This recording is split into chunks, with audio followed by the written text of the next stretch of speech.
As Kenyans mourn the victims of the bloody assault on the Westgate Mall, investigators are scouring what remains of the shopping mall, gathering information about the four-day siege and the attackers behind it. Global police organization Interpol has been called in to help. This as the leader of the Somali-based terror group Al-Shabaab apparently claims responsibility for the attack. In a purported audio message from him released online, the speaker threatens more bloodshed if Kenyan troops do not withdraw from Somalia.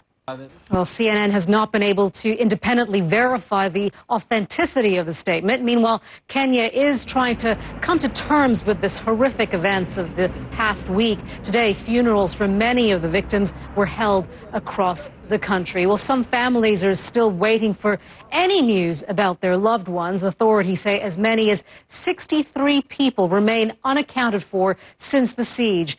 CNN's senior international correspondent Arwa Damon is in Nairobi, and she joins us now with more on that. Arwa? Yeah, Christy, it's an incredibly difficult time, as you can only imagine. A lot of people also very concerned. Thank you, Arwa Damon, there live for us in Nairobi. And later in the show, David McKenzie shares his memories of Westgate Mall. He spent 5 years in Nairobi as CNN's correspondent there. Now he is back to find out how Kenyans are coping. To The Hague now, where an international court has upheld the conviction and sentence of former Liberian President Charles Taylor. You will recall he was convicted of 11 counts of war crimes and crimes against humanity last year. Well, the defense wasn't the only one appealing Taylor's sentence. The prosecution said 50 years wasn't enough, but that appeal was also rejected. In Pakistan, rescue workers are in a race against time. They are trying to reach remote areas struck by a powerful earthquake on Tuesday. Authorities now say 350 people were killed, and there are fears many are still trapped in the rubble. But the areas hardest hit in the southwest of the country are very difficult to access. As aid slowly reaches some victims, officials say 21,000 homes 21,000 have been destroyed. CNN's Simon Molson joins us now from Islamabad with more on that. And Simon, let's start first with the aid that's trying to get to the victims and those that are trapped in this area that is so remote and so rural. Yes, absolutely. It is the nature of the location and where the earthquake hit and was worst affected that is really... Simon Molson there live for us from Islamabad. You are watching Newsstream on CNN. Still ahead, whisperings from the United Nations as some Security Council members say they're close to a draft resolution on Syria. You are watching Newsstream, and you're looking at a visual version of all the stories we've got on the show today. And we've already told you about the investigation into the Kenya terror attack and the toll it has taken on the country. Later, we'll show you surveillance video of the U.S. Navy Yard shooter before his murderous rampage. But now we want to turn to the United Nations General Assembly. World leaders will try and draft a resolution on Syria's chemical weapons disarmament. A UN diplomat tells CNN that Security Council members have agreed on 3 basic premises for a draft resolution. The same source says Syrian ally Russia basically approves the deal, but Russia publicly denies this. At the same time, a new split among Syrian rebel factions risks complicating matters. More than a dozen of them have decided to break with the Western-backed National Coalition. CNN senior international correspondent Nick Payton-Walsh is following developments. He joins us now from the UN, where he joins us live. Nick, good to see you. We understand that the Russian, or at least a spokesman for the Russian delegation, is saying that any draft resolution is wishful thinking right now. Well, I think that often we see this kind of level of last-minute brinkmanship when a deal appears to be... Nick, thank you. Nick Payton-Walsh live for us from the UN. Modern-day slavery comes in many forms, and the CNN Freedom Project is exposing abuses around the world. You might not expect to find people working as slaves in the United Kingdom today, but that's just what police suspect was happening on a farm in the Welsh countryside. Aaron McLaughlin reports now on this grisly story.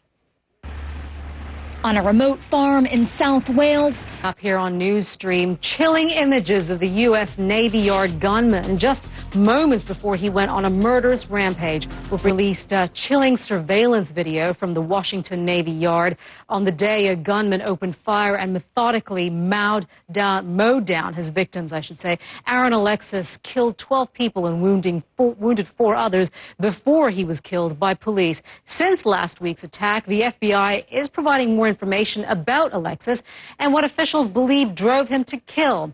Crime and Justice correspondent Joe Johns joins us now live from CNN Washington with more on that. Joe? Monita, there's new video, there are photographs along with search warrant information, much of the evidence pointing to... Thank you. Joe Johns there live for us from Washington. Still to come here on Newsstream, could there be a compromise coming on Iran's nuclear program? The new president is calling for a quick resolution of his country's nuclear standoff with the West. Hassan Rouhani tells the Washington Post he wants an agreement on the nuclear program within months, not years. He says, quote, the shorter it is, the more beneficial it is to everyone.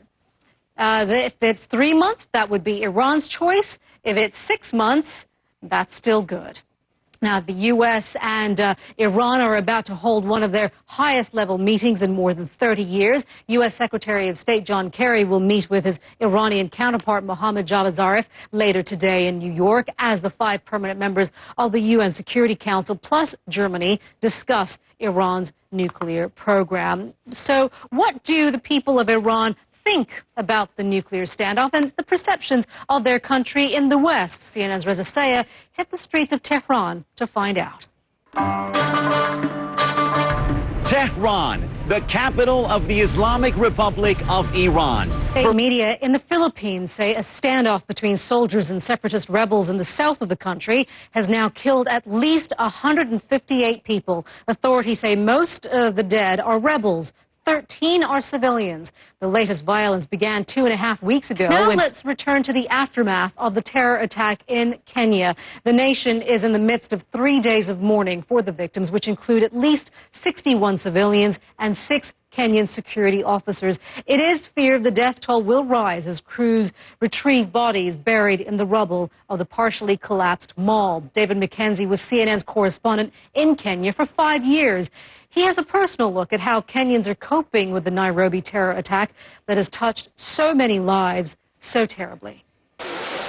In mortal danger, a mother and her children playing dead, trying to survive Nairobi's deadly. I'm going to bring you this news that's just coming into CNN this hour. Italian authorities are saying that human remains have been found on the Costa Concordia. That's the cruise liner that you remember that ran aground back in January 2012. Apparently, according to this news, divers are trying to recover the remains from human remains have been found on the Costa Concordia, and divers are aiming to retrieve them this afternoon local time in Italy. We'll be right back here on Newsstream. Stay with us.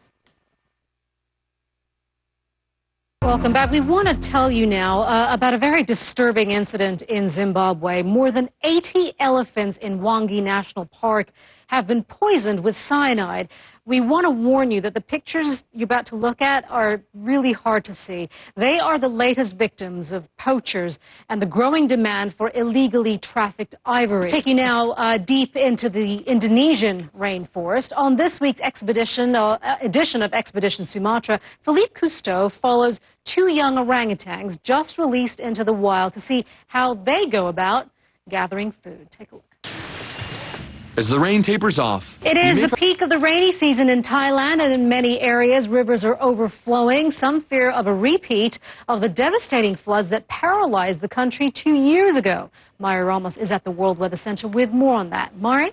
Yeah, I can see why people would be scared about, repeat of that. It caused a devastating damage, as you said. Bacteria. Now that's some great news. Really good news to report there, Mari. Thank you very much for that. Well, other good news, it's being called one of the greatest comebacks in sport. Oracle Team USA retains the America's Cup after beating New Zealand, but there was a moment when all looked lost. Patrick Snell tells us how they made yachting history. We'll talk about snatching defeat from the jaws of victory only. And here's something you just have to see to believe. An F-16 fighter jet takes to the skies with no one in the cockpit. As you can see, new crew members have just arrived at the International Space Station. They launched from the Cosmodrome on Wednesday. It took just 4 orbits around the Earth for them to catch up to the ISS. Private spacecraft carry cargo. Vessels like this one are expected to open up a whole new frontier of space tourism. People are lining up to buy tickets on Virgin Galactic, but as Poppy Harlow reports, it's not for the faint of heart or the low on cash. And before we go, you have to check this out. It looks like a normal fighter jet, but there's no pilot on board. It's been retrofitted by Boeing to be flown from the ground. Stream for this Thursday, but the news continues here at CNN. I'm Monita Rajpal. World Business Today is next.